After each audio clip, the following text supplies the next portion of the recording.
అలాగే సురేష్ గారు కూడా ఉన్నారు. యా సురేష్ గారు, ఏంటి మొత్తానికి ఇప్పుడు S-400 సుదర్శన్ చక్రతో సరైనటువంటి సమాధానం చెప్పినట్లున్నారు. అట్లాగే డ్రోన్స్ ఏమైనా ఇజ్రాయెల్ నుంచి తీసుకున్నాయి అంటున్నారు, అట్లాగే ఇవి రష్యా నుంచి. కానీ ఇప్పుడు పాక్ ముందు ఏదైనా కానీ వారు ఏ రకంగానూ వాళ్ళు అణ్వాయుధాలు ఉన్నాయి మా దగ్గర నుంచి మేము పేలుస్తాము అని చెప్పని ఒక భయానకమైనటువంటి వాతావరణాన్ని సృష్టించారు. ప్రపంచానికి కూడా ఇది నష్టం జరిగిద్దని కూడా మాట్లాడారు.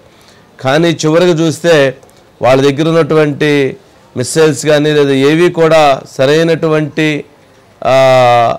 పనితీరు కనబరచటం లేదు.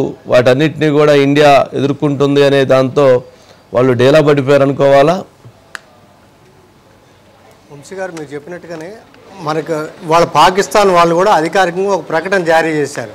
వాళ్ళు ఏం ప్రకటన చేస్తుంటే మన ఇండియా వాళ్ళు ఇజ్రాయెల్కి చెందిన హార్పీ డ్రోన్స్ అంటే దాదాపు 25 కూల్చేసి చెప్పినట్టు కానీ మన ఇండియా వాళ్ళు ఏం చేస్తే వాళ్ళు పాకిస్తాన్ వాళ్ళు ప్రయోగించిన మిసైల్స్ డ్రోన్స్ని మధ్యలోనే దాన్ని స్టక్ చేశారు. ఈ హార్పీ డ్రోన్స్ ఏంటంటే ఇజ్రాయెల్ నుంచి మనం కొనుగోలు చేసే వంశీ గారు ఇదేంటంటే 1000 కిలోమీటర్ల వరకు కూడా టార్గెట్ని లక్ష్యంగా ఛేదించుకోగలదు.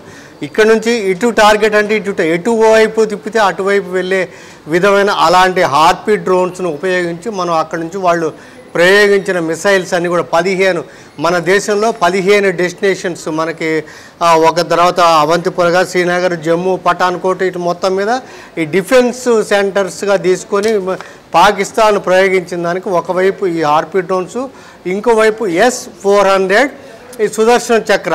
ఇది ఏంటంటే రష్యా నుంచి మనం కొనుగోలు చేసాం. 3 ఇప్పుడు ఆల్రెడీ మన అమ్ముల పొదిలో ఉన్నాయి. ఈ 3 కూడా ఒకటి జమ్మూ కాశ్మీర్లో ఒకటి ఉంటే, ఒకటేమో ఈ పఠాన్కోట్ ఏరియాలో ఒకటి ఉంటే ఏంటంటే 600 కిలోమీటర్ల వరకు కూడా ఇది మన టార్గెట్ని ఎక్కడైతే అక్కడ ప్రిసైజ్గా అక్కడ దాడి చేయగలదు. అదే సమయంలో అట్నుంచి ఒకటి ఏదైనా వచ్చిందనుకుంటే 400 కిలోమీటర్ల డిస్టెన్స్లోనే ఇంటర్సెప్ట్ చేయగలదు.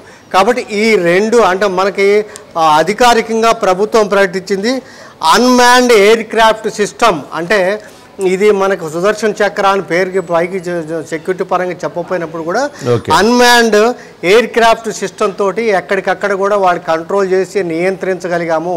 పాకిస్తాన్ని నిర్వీర్యం చేయగలిగాము. లాహోర్లో రాడార్ సిస్టమ్ నిర్వీర్యం చేయగలిగాము.